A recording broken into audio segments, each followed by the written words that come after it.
Everyone deserves a calm, stylish corner to unwind, even in a small apartment or on a budget. You don't need a sprawling library or expensive designer furniture to create a reading nook that feels special. What you do need is a little creativity, a few carefully chosen pieces, and an understanding of how textures, lighting, and layout can completely transform a quiet corner into your sanctuary. So grab a cup of tea and settle in with me, because by the end of this video, you'll not only know how to create your own cozy reading nook, you'll feel ready to actually curl up in it.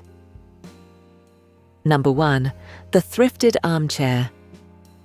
Every good nook begins with a place to sit, and while it's tempting to scroll through sleek new chairs online, some of the best finds are tucked away in thrift shops, flea markets, or even handed down from family. A thrifted chair isn't just affordable, it's full of character, the kind of inviting comfort new furniture often lacks. When you're hunting for a chair, prioritize its bones over its fabric.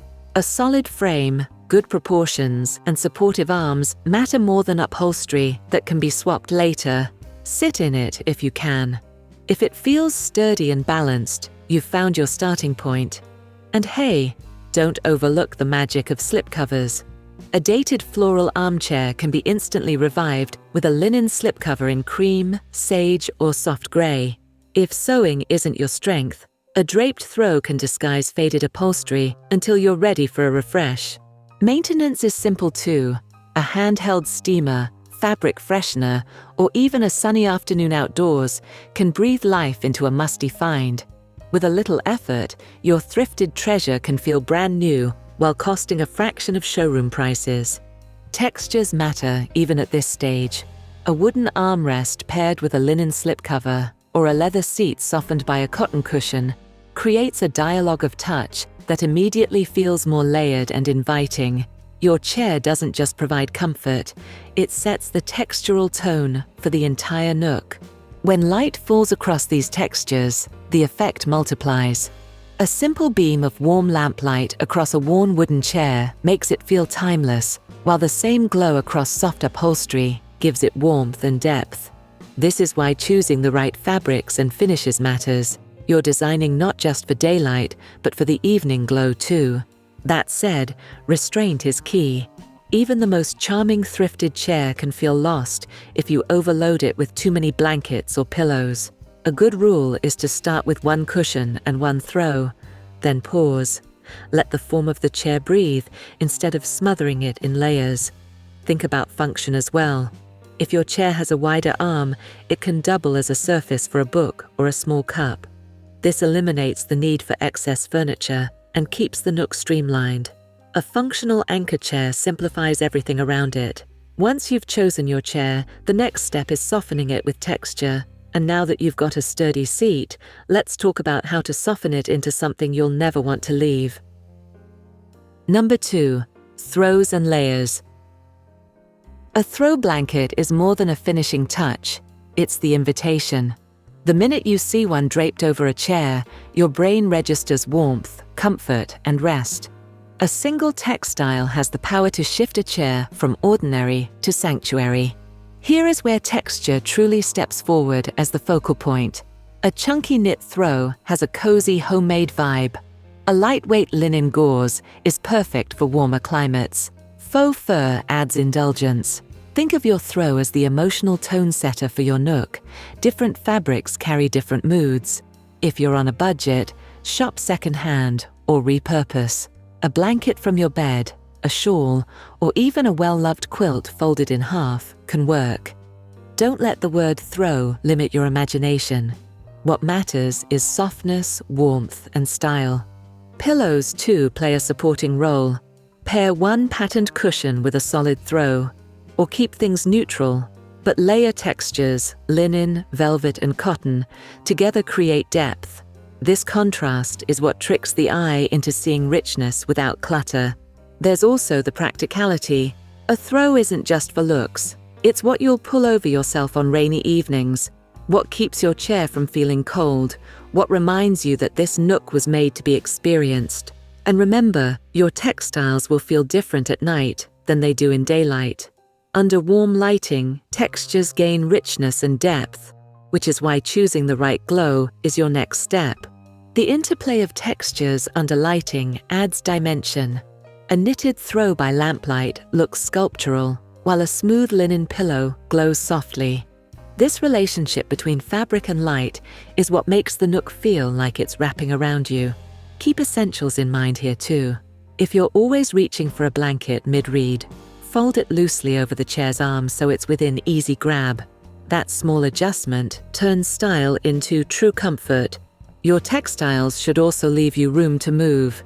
If every inch of your chair is piled with cushions, you'll spend more time rearranging than relaxing.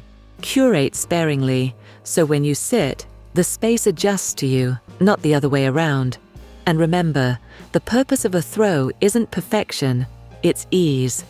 Wrinkled fabric, a casual drape, a pillow that's a little squished. These lived-in textures are what make your Nook inviting, not stiff. With your chair softened and layered, the mood truly begins with lighting that makes the whole corner glow. Number 3. Soft lighting glow. Lighting is everything. Without it, your Nook is just a chair in a corner. With it, it becomes a mood, a ritual, a place that signals your brain to relax. Skip the single ceiling light that's too dim or too harsh. Instead, go for a lamp that casts a soft, golden pool of glow. Thrifted lamps with fabric shades are perfect, since they diffuse light rather than blasting it. Even a tiny table lamp can transform the atmosphere. Bulbs matter. Look for warm white bulbs labeled 2700 Kelvin. Anything higher starts to feel like office lighting, which ruins the intimacy of your Nook. The right bulb mimics sunset glow, flattering both your space and your skin. The soft flicker of a candle can change everything. A cluster of tea lights in glass jars or a single large candle beside your chair can add that flickering coziness. If you want safety or convenience, battery-operated candles or fairy lights can mimic the same effect. Don't underestimate the power of placement. Position your lamp at eye level while seated, so it illuminates your book without casting shadows. Angle it slightly behind or to the side for the most flattering glow. Once you've lit your space, the corner begins to feel alive, even before you sit down. Lighting doesn't just set the mood, it also highlights your textures. Use light as a painter's brush to reveal the best of your Nook. Be mindful not to overcrowd the space with too many light sources. 2 or 3 layers, like one lamp, one candle, and perhaps fairy lights, are plenty. Any more, and the Nook loses its softness and becomes visually noisy. Lighting also has to be functional. Reading requires clarity, so test your lamp with a book in hand. If you're squinting or adjusting your posture constantly, the light isn't right. Let comfort be the compass for your style choices. Keep essentials at arm's reach. Place your lamp close enough to switch off without standing, especially if you love reading into the night. The less you interrupt your comfort, the more natural your Nook ritual will feel. Remember, allow the light to create zones. A glowing chair corner, with the rest of the room dimmed, feels like a world within a world. This is the atmosphere that makes you crave returning to the Nook daily. Of course, I know that your reading Nook is personal, so I'm curious, when you're winding down, what type of light feels most comfortable to you? Okay, now, after setting the glow, the space feels ready for a surface to hold your little essentials. Number 4. Side table simplicity. Imagine curling up in your chair, book in hand, tea in the other, only to realize you have nowhere to put your cup. That's when a side table becomes essential. But don't think of it as just furniture. It's a stage for your rituals, a place for your mug, your candle, your book when you pause. Without it, the Nook feels incomplete. Here's the budget-friendly secret. Your table doesn't need to be a table. A thrifted stool, a sturdy crate, or even a stack of hardcover books with a tray on top can serve the same purpose.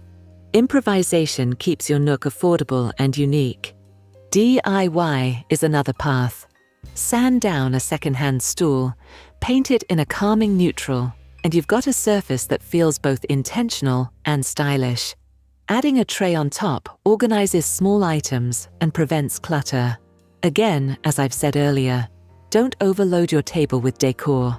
A lamp, a candle, and one personal item are enough. Too much, and the space shifts from inviting to overwhelming. And remember, your side table isn't only about objects, it's about convenience.